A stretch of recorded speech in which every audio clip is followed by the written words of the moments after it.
Sameer Sajid builder साहब, उन्होंने भी मुसलसल 10 साल मेहनत करी, मैं उनके काम को देख रहा हूं। अगर इम्तियाज जलील साहब को इतनी ही फिक्र थी तो वो भी कुर्बानी देते, उनका भी हक बनता है, वो उनको टिकट दे देते, तो भी मैं समझता कि इम्तियाज जलील साहब के अंदर सियासत की कुर्बानी देने का जज्बा है। लेकिन नहीं, समीर भाई को भी लॉलीपॉप दे दिया। अब वो क्या करते बेचारे। मैं समीर की इज्जत करता, मैं समीर को समझता। समीर भाई को भी समझना चाहिए ये जो नाइंसाफी आपके साथ हुई है। इम्तियाज जलील साहब स्टेट के प्रेसिडेंट हैं, उनको पता है, और आपको तो मालूम है, आप मीडिया वाले हो, मीडिया वाले को मालूम होता है कब किसकी टीआरपी बढ़ानी, कब किसकी टीआरपी गिरानी। तो इम्तियाज साहब तो बाकायदा मीडिया में काम कर चुके हैं और उनको मालूम है कि मुझे कब अपनी टीआरपी बढ़ानी है, कब दूसरों की टीआरपी को गिराना है। तो अल्हम्दुलिल्लाह मैं औरंगाबाद में इस बार आपकी टीआरपी को गिरा कर जाऊंगा। आपने मुझे मजलिस में कमजोर किया है, मैं आपकी सच्चाई पूरे आवाम को बताकर जाऊंगा और यकीनन आवाम मेरी बात को समझेगी। मेरा मकसद सिर्फ औरंगाबाद में आने का यही है मेरे भाई कि डॉक्टर साहब इलेक्शन लड़ रहे हैं। मैं आपके जरिए आवाम से भी, जब आवाम तक ये चीज जाए, और सोशल मीडिया के लोग भी जो देख रहे हैं, जो अनाप शनाप बातें कर रहे हैं, जो ये कह रहे हैं कि डॉक्टर साहब बिक गए या डॉक्टर साहब बीजेपी को कमजोर करना है या डॉक्टर साहब को खरीद लिया गया। अल्हम्दुलिल्लाह आप लोगों को मालूम है कि डॉक्टर साहब की शख्सियत ये किसी दौलत या शोहरत के लिए इंतखाबात नहीं लड़ रहे। इनको मालूम है कि मेरे कौम के मुस्तकबिल के साथ खिलवाड़ हो रहा है। ये कोशिश कर रहे हैं कि अगर अल्लाह ने इन्हें कामयाब कर दिया तो ये आवाम की खिदमत कर सके। अगर ये जीत कर आ जाते, अगर ये इम्तियाज जलील साहब की तरह काम नहीं करते तो मैं यहाँ पर बैठ कर तो डॉक्टर साहब की भी तारीफ नहीं करता। लेकिन मुझे यकीन है अगर औरंगाबाद की आवाम ने डॉक्टर साहब को कामयाब करके भेजा तो औरंगाबाद के आवाम के मुस्तकबिल का एक नया सवेरा होगा और औरंगाबाद के मजलूम मासूम बच्चों के लिए अच्छे अस्पतालों का इंतजाम होगा, अच्छे स्कूलों का इंतजाम होगा, वो तमाम जरूरत की चीजें। 1997 का जब इम्तियाज जलील साहब पत्रकार हुआ करते थे, उस डॉक्यूमेंट में एक 3825 स्क्वायर फुट की जमीन जो आज इम्तियाज जलील साहब का ऑफिस है, वक्फ बोर्ड की जमीन उनकी वालिदा मोहतरमा मरहुमा के नाम पर भागे पट्टी साल के 500 रुपये किराए से दी गई है। 25 साल के ऊपर हो गया है, आज भी उनका कब्जा है। और आप ये डॉक्यूमेंट देखिए, इम्तियाज जलील साहब जब पत्रकार थे हुकूमत में। मैं आपके माध्यम से मांडोगी पाखंडी इम्तियाज जलील को पूछना चाहता हूँ, अगर तेरे में दम है और तू बोलता है कि उलमाए किराम हमारे सर के ताज है, तू कहता है हम उलमाए किराम के खत्मों पर बैठेंगे, ये पूरी जमीन उलमाए किराम को फ्लैट बना के दे, नौजवान बच्चों को दुकान बना के दे ताकि रोजी उनका, ये माध्यम से बात बताना चाहता हूँ। ऐसे कई डॉक्यूमेंट मौजूद है जो बताएंगे कि औकाफ की जायदाद में जो गरीबों का, यतीमों का, मिस्कीनों का, गरीबों का हक है, इम्तियाज जलील ने किया है। तो दलाली करने वाले लीडर के बारे में एक मालूमात आपको देने की, ये डॉक्यूमेंट देने के पीछे मकसद ये है कि ये ऑथेंटिक प्रूफ आपके पास मौजूद है। हम इस प्रेस कॉन्फ्रेंस में आपको बताना चाहते हैं कि औकाफ के बारे में मीटिंग करके अपने आप को मर्द मुजाहिद करने वालों का सही चेहरा क्या है। आज भी जालना रोड का जो ऑफिस है और कई जमीनात है, वक्फ बोर्ड का मेंबर बनकर कहाँ कहाँ इन्होंने मांडोगी की, वो फेरिस पे आ जाएगा। दूसरी बात, मैंने कागज साथ में लाया हूँ, उसकी कॉपी दे नहीं सकता तो बताता हूँ, ये तो मैंने प्रिंट आउट नहीं निकाला है। पार्लियामेंट के इंतखाबात में मजलिस इत्तेहादुल मुस्लिमीन ने 5 सीटें खड़ी की थी। एक भिवंडी की सीट जहां MIM को 0.1% वोट मिला, 1741 वोट, 0.1%।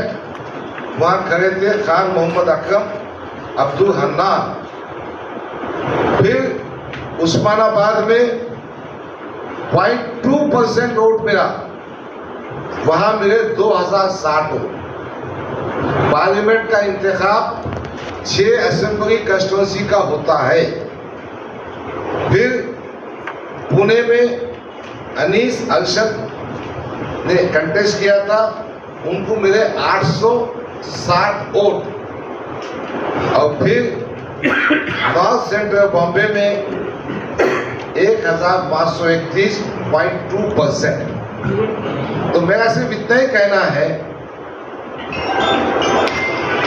जहां भाजपा को हराने की बात ये करते हैं, तो ये 5 इंतखाबी हलकों में आपने क्यों उम्मीदवार दिए थे और आपका कंडक्ट क्या था, आप किसकी मदद कर रहे थे, ये फैसला करना मैं आप पर छोड़ता हूं। तो ये 2 बातें बताने के लिए मैंने नसीम भाई की प्रेस कॉन्फ्रेंस को शेयर किया। नसीम भाई शख्सी तौर पर मेरी मदद करने के लिए आए हैं। जो सवाल आप उनसे पूछता है उनसे पूछिए, और जो मुझसे पूछता है मुझसे पूछिए। तीसरी बात, मैं करीम कुरैशी साहब के साथ बैठा हूं। मैं आपको ये बताना चाहता हूं, मेरा भाई करीम कुरैशी, उनके बड़े भाई हबीब कुरैशी साहब फिलहाल आउट ऑफ स्टेशन है, उनके नजदीक के साथी जावेद वहाब साहब और इनकी पूरी टीम ने तमाम हालात को देखकर, ग्राउंड की हकीकत को देखकर, मेरे पे होने वाली नाइंसाफी को देखकर, अवाम के रुझान को देखकर यह फैसला किया है कि वो हमारे साथ पूरी ताकत से इस असेंबली इंतखाबात में खड़े होंगे। मैं सबके सामने करीम भाई का शुक्रिया अदा करना चाहता हूं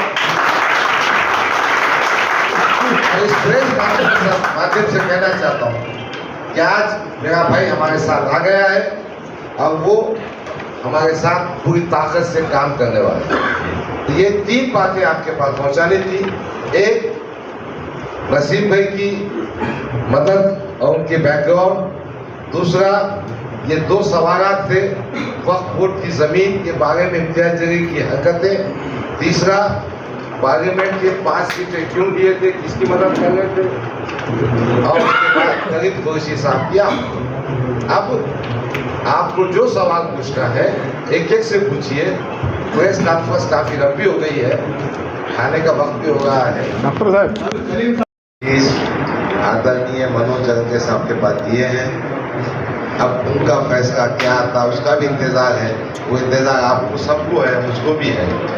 सर, महाविकास आघाडीचा घटक पक्ष समाजवादी पार्टी आहे आणि महाविकास आघाडीचे कॅन्डिडेट शेवाळे आहेत पूर्वमध्ये, तुम्ही पण स्वतंत्र लढतायत, नेमकी काय सिच्युएशन आहे? आपकी मालूमात कम है।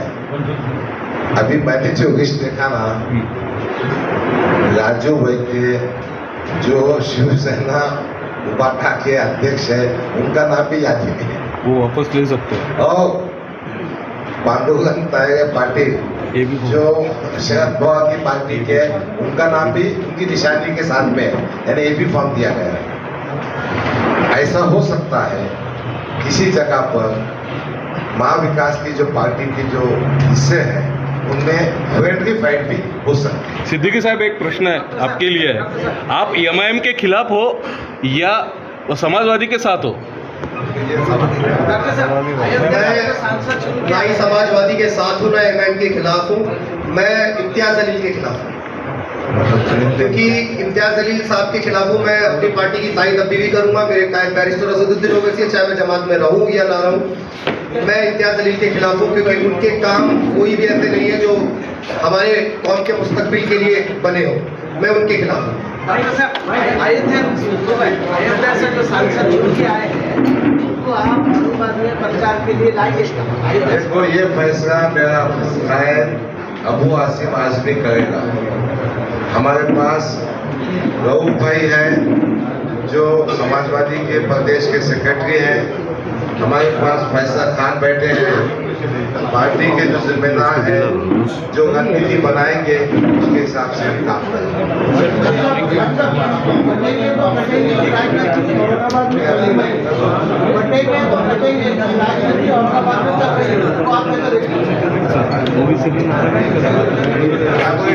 कटेंगे तो कटेंगे कि राजनीति अपराधी कटेंगे तो आप कटेंगे। देखो भाई ये कुंभ बटेंगे तो बटेंगे। एक नारा चल रहा है शहर में। हिंदू परिषद की तरफ से नारा देखो नागरिक देने वाले का जो उद्देश्य है ना वो प्रोग्राम में हिंदू वोट को कंसोलिडेट करना चाहिए। मेरा उसके आगे जाके कहना है हम सबको संगठित होना है इन सांप्रदायिक ताकतों के खिलाफ। हम सबको संगठित होना है अपने हुकूक के वास्ते। हम सबको संगठित होना है आरएसएस और बीजेपी की विचारधारा। आप प्रचार काफी शुरू करने वाले जैसे अफसर खान औरंगजेब के मैदान पर रहते आगे हमारी आज शाम में हमारी सभा जिनसी चौक में हो गई है। अब वहाँ से हमारा प्रचार शुरू हो रहा है। ऑफिशियली हमने परमिशन दिया है आज शाम आप सबका स्वयं